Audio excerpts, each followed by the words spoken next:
You told me the family vacation was postponed, I said. It was for you, my sister smirked. So I took back every dollar, blocked their access to the villa, and made sure their bags went nowhere. I'm sorry. What? I said, blinking as I stared at my sister across the hallway. You said the trip was postponed. Flora didn't even flinch. She just kept scrolling on her phone, her glossy pink nails tapping lazily on the screen. Then she looked up at me with that smug, condescending smile I've known since childhood. It was postponed, she said sweetly, for you. I felt the floor tilt beneath me. Just 2 weeks ago, she told me the vacation was canceled. Too expensive, she claimed. Dad isn't feeling well, she added. Let's aim for next season. But now, as I stood in our parents' house, still holding the bag of groceries I brought them, I saw the suitcases lined up at the door. I heard laughter coming from the kitchen, our parents joking, my brother bragging about his hotel upgrade, and Flora barking orders about packing the right outfits. They were leaving today, without me. Unreal, I muttered, setting the bag down. You all lied to me. My mother looked up briefly, then down at her tea. My father didn't even bother looking away from his phone. No one spoke. Flora just shrugged, like it wasn't a big deal. You've been so busy lately, she said, her tone fake sympathetic. We thought you'd appreciate the time to yourself. Busy, right. I was the one who'd booked the villa. Who sent Flora the deposit because she claimed her card was maxed out? The one who paid the travel insurance and helped our parents renew their passports. And they didn't just go without me. They planned to cut me out. I see, I said quietly. So I cover the costs and then get told to enjoy the peace and quiet at home, alone. Flora raised an eyebrow, clearly enjoying herself. You always complain about how we stress you out. We were just doing you a favor. The way she said it like she was the hero of the story, like this wasn't the final act in a long, slow betrayal, I wanted to scream, to flip the kitchen table and yell about everything I'd done for them. But I didn't. Instead, I smiled. And that scared her more than any outburst could. Okay, I said, grabbing my keys. Enjoy your little trip. Her expression faltered. You're not mad? I gave a soft chuckle. No, I'm done. She looked confused for a moment, then amused, then for just a flicker of a second nervous. But it was too late. She played her game. Now, it was my turn. You know what hurts the most? It's not the fact that they went on a luxury family vacation without me. It's that I paid for it. Every single part. It started 6 months ago. Flora called me in one of her usual fake, let's connect as siblings moods. That should have been the first red flag. I found this gorgeous villa in Crete, she said. It has an infinity pool, private beach access, and you won't believe the chef's reviews. I laughed. Sounds like you're already packing your bags. Not yet, she said sweetly. It's just a little out of budget for mom and dad, and I don't want them to stress, you know? I thought maybe we could go in together, you and me, like a gift to the family. The way she said we made me pause, but she always knew how to dress her leeches in velvet words. I should have said no, but I didn't. I was the dependable one, the stable one, the invisible scaffolding holding up their chaos. So I wired the deposit, $1,000. Then came the surprise fees, flight changes, and rental car upgrades. Another $2,200 here, $1,700 there. When my parents heard about the trip, they smiled like royalty being honored. That's very mature of you, my mom said. Good to see you finally stepping up, my dad added. No thank you, no offer to contribute, just this expectation that I was the family piggy bank. But I didn't complain. Not when Flora needed help booking their ferry transfers. Not when Dad asked me to just throw in for the travel insurance. I told myself I was doing it for the memories. For some illusion of a family I never really had, but now I saw what they really thought of me. A means to an end. A wallet. A placeholder. The worst part? They didn't just lie. They orchestrated it. Because a week before the trip, I casually asked Mom, "So we're still good for the 14th, right?" She blinked like I'd slapped her. "Oh, actually," Flora said, "we're postponing until August. Something about off-season deals." Flora lied to my face and then told Mom to cover it up. Even then, I tried to justify it. Maybe they just forgot to tell me the new plan. Maybe there was a mistake. But the truth exploded in my face the night before their flight. I stopped by our parents' house to drop off some paperwork and found Flora in the kitchen, laughing, spinning with excitement, tossing bathing suits into a suitcase. "Didn't think you'd be here," she said flatly. "You said it was postponed." She smiled like the devil in designer sunglasses. "It was. For you." She said it so casually, like I wasn't even real, just some side character in her sitcom. I looked at the door. My dad was loading bags into the car. My mom was pouring champagne. They were celebrating before they even boarded the plane. "Why?" I asked, barely above a whisper. Flora tilted her head like I was slow. "Come on, you really want to be there? You always ruin everything. You sit in the corner and judge everyone. No offense, but this trip needed to be light. No bad vibes." I laughed a short, broken, stunned laugh. "So you took my money?" "Your money?" she scoffed. "Oh, please. You live alone. No kids. No wife. What else are you spending it on?" Then she rolled her eyes and walked past me like I was a coffee table. Something cracked in me. It wasn't rage. Not yet. It was something colder, sharper, quieter, like a wire inside me finally snapped loose. I walked out without a word. But that night, I didn't sleep. I didn't cry. I didn't yell. I planned. I opened every app, every reservation, every invoice, every login. And what I found was beautiful. Because everything was in my name. The villa, the car rental, the catering, even the pool heating. They wanted me invisible. They should have made sure I didn't still have the keys to their kingdom. So I logged into the rental site, changed the locks, canceled the grocery delivery, contacted the concierge, and blocked their numbers. I emailed the driver with a polite note. "The guests under this reservation have been removed. No airport pickup required." And then I waited. Waited for the chaos, for the screams, for my phone to explode. Because they thought I was the fool. They forgot I was the one holding the matches, and I was done letting them walk all over me. They took the trip. I took my revenge. But it wasn't enough to cancel the villa access or block their phone numbers from the concierge. No, they still had one thing left: the luggage. You see, Flora's genius plan had one fatal flaw. She asked me to book everything. Everything including the international baggage service. For their delicate items, she said. "I want the luggage delivered straight to the villa, the way celebrities do it.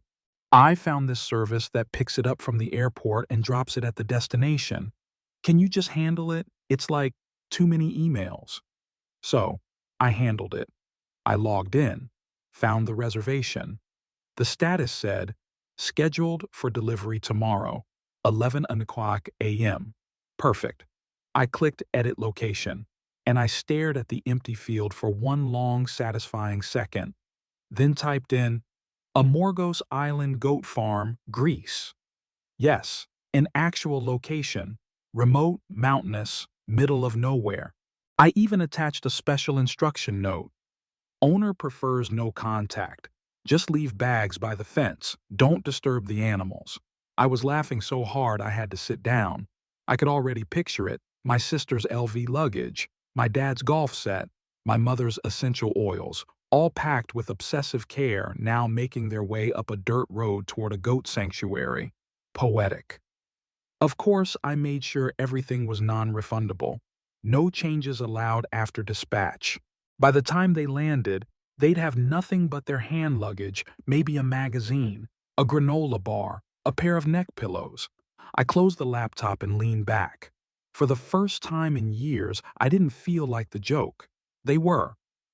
The call started at 6:12 a.m. local time. I was eating cereal. The first was from my mother, declined.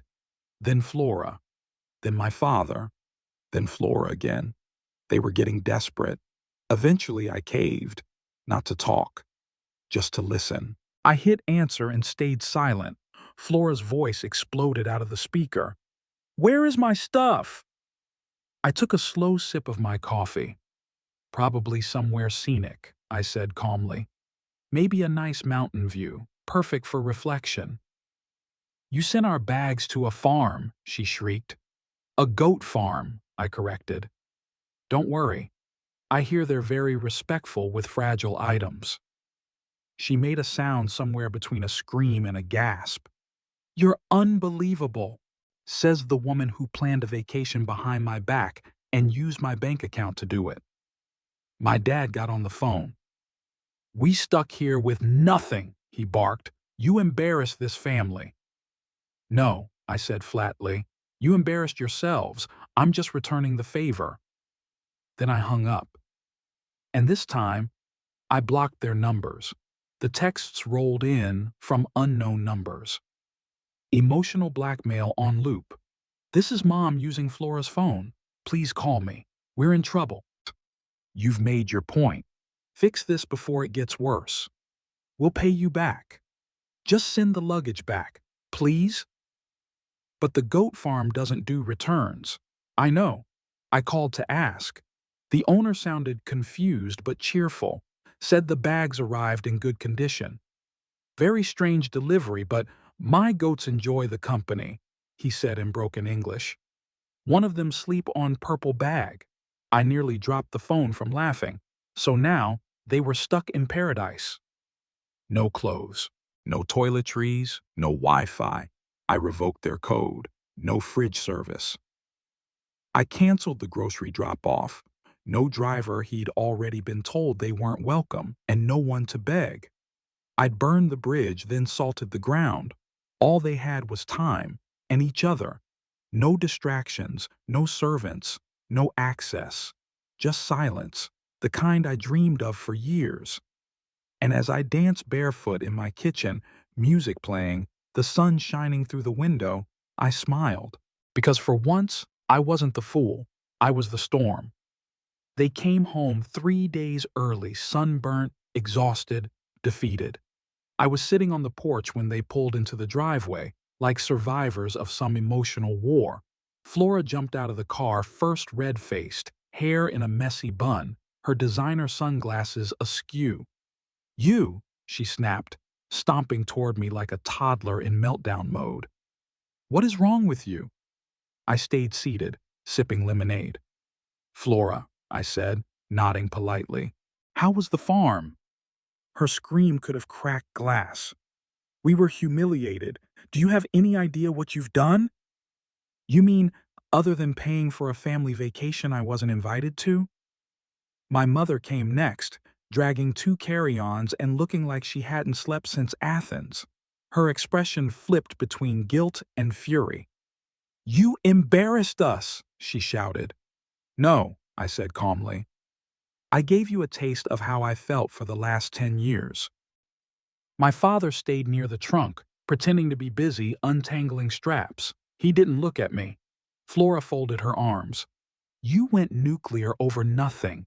You're just bitter because we didn't want to spend a week with your depressing energy." I stood up slowly, setting the glass down. My voice didn't rise. I didn't shout. I wanted every word to land like a brick. "You lied to me, Flora. You stole my money. You used me like a Visa card with a mute button, and then you left. You celebrated leaving me behind. Don't stand there and cry about depressing energy when you built an entire vacation on betrayal." She opened her mouth to retort, then shut it again. "And you," I said, turning to my mother, "you sat there and let her do it. Lied to my face, covered for her. All because she's your golden girl and I'm just what? The donor? The placeholder son?" Her lips trembled. "We didn't mean—" You never mean it, that's the problem. It's never real, never direct, just expectations. And now you're shocked that I finally stopped playing along? Finally, my father spoke. We're still your family. No, I said. You were. But families don't treat one of their own like a disposable wallet. Flora stepped forward again, pointing her finger in my face. You think you're so noble. You enjoyed this. You wanted us to suffer. Absolutely right. I did. She blinked. You think I didn't enjoy watching karma hit you back for once in your life? After the years of your smug comments, your entitlement, the way you manipulate everyone to circle around you like you're some kind of royalty? Flora looked ready to explode. I have done nothing but try to keep this family together, she hissed. No, I snapped. You've done everything to keep me out of it. There was a heavy silence. And then, from behind the SUV, a quiet voice said, She's right. We all turned. It was Stephen Flora's husband. I didn't even know he was home. He looked exhausted, shoulders slumped, dark circles under his eyes. You know what, babe, he said, locking eyes on Flora. I've been silent long enough. He's right about everything. Excuse me? Flora spat. You treat him badly. You treat everyone like trash. You guilt, you gaslight, and then you cry about being the victim. Flora's mouth opened and closed. I saw the texts, he added. You planned the whole thing. You wanted him excluded. Said you were sick of his buzzkill energy. My mom gasped. And then you used his money, Stephen finished, and laughed about it. He turned to me. I'm sorry, man. I should have said something sooner. I just nodded. I didn't trust my voice. Flora stood there red in the face, frozen. Then, finally, she cracked. This family is insane, she screamed. You're all turning on me after everything I've done. Exactly, I said. After everything. I turned toward the door. I'm done. This was the last act. Done. My mom asked, voice small, You can't just walk away. You can keep your games, your hierarchy, your silence. I'm not part of it anymore. You can't just walk away, my dad growled. Watch me. I walked into the house, grabbed my pre-packed suitcase, and turned one last time at the doorway. By the way, I said, that goat who slept on your bag, his name is Hector. He sends his regards. And then I left. The next morning, I woke up to something strange silence. No buzzing phone, no guilt-tripping voicemails, no requests for money, no group chat pings, no, can you just help us with? Just the hum of the fridge, the light breeze through the open window, a world without obligation. I lay in bed and stared at the ceiling. And for the first time in years, I smiled without forcing it. I didn't hear from them for 2 weeks. It was glorious. No Flora, no dramatic texts, no cryptic posts on social media. My parents didn't call. My father, the head of the household, went back to ignoring me like he always had, unless I was paying a bill. But the best part? I didn't care. I cleaned out my apartment, got rid of things that weighed me down, took time off work. I went to the beach by myself, bought a stupidly expensive milkshake without justifying it. I didn't have to save it for someone else's vacation anymore. I was alive. Then came the email. Subject line, let's talk. From Mom. No hi. No, I miss you. Just, you've made your point. But this is still your family. Flora is devastated. She's in therapy now. We hope you'll come around before it gets worse. Dad says it's time to put this behind us. Maybe Sunday dinner next week? I stared at the screen. They were still using the same script, still playing the same roles. Only now they didn't have a stage or an audience. I clicked archive without replying. But life, of course, never lets the drama die peacefully. A few days later, I got a call from an unknown number. I usually don't answer those, but I did. Hey, it's Stephen, Flora's husband. I didn't say anything, just waited. I'm sorry to bother you.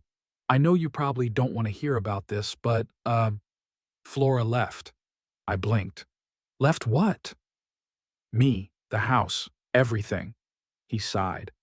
After that day, things blew up. She couldn't handle the backlash.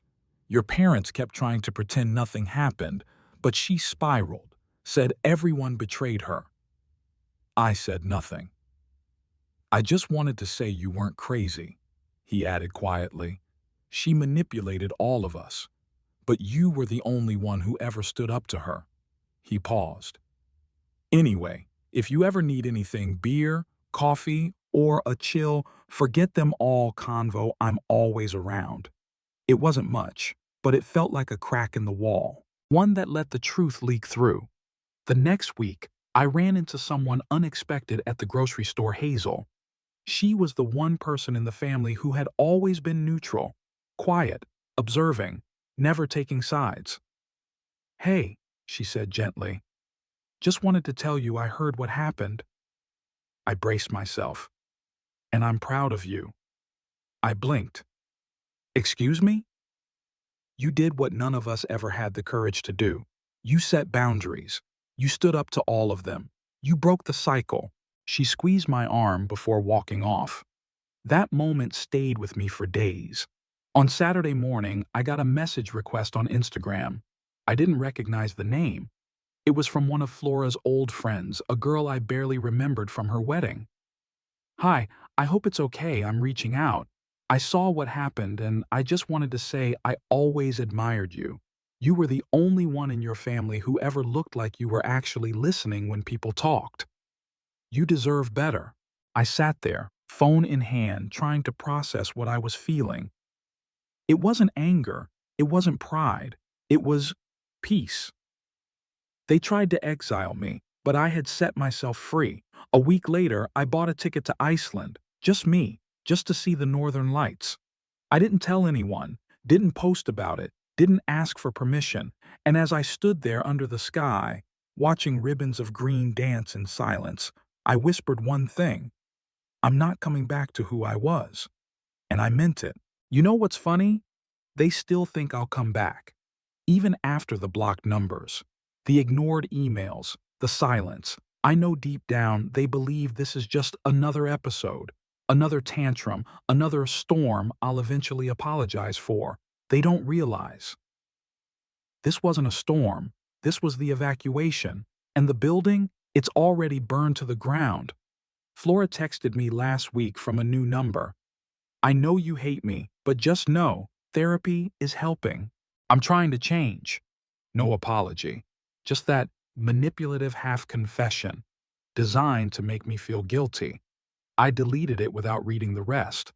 My mother sent a birthday card. It had $25 in it, like that would erase 15 years of emotional debt. She signed it. We're still proud of you. Proud? They don't even know who I am anymore. And that's the point. You want to know who I am now? I'm the guy who wakes up without dread, who drinks good coffee from a mug he actually picked out for himself, who walks past luxury stores without thinking, maybe I should get something for Flora or Mom. I'm not a provider anymore. I'm not a disappointment. I'm not a background character in someone else's family fantasy. I am myself, loudly, sharply, and unapologetically. Sometimes, I think back to that moment on the porch, when Flora stood there with rage in her eyes, demanding to know how I could do this to my family. And now I know the answer I should have said, because you were never mine. Families are supposed to protect, to love, to forgive. But what I had wasn't family. It was a pyramid scheme wearing a Christmas sweater. Give more, give more, give more, until you break. But I didn't break. I detonated. The other day, I walked past a couple fighting at a cafe. The woman was crying, saying she always did everything and no one ever noticed. The man muttered, "You're overreacting." I stopped, bought her a croissant, left it on her table with a napkin.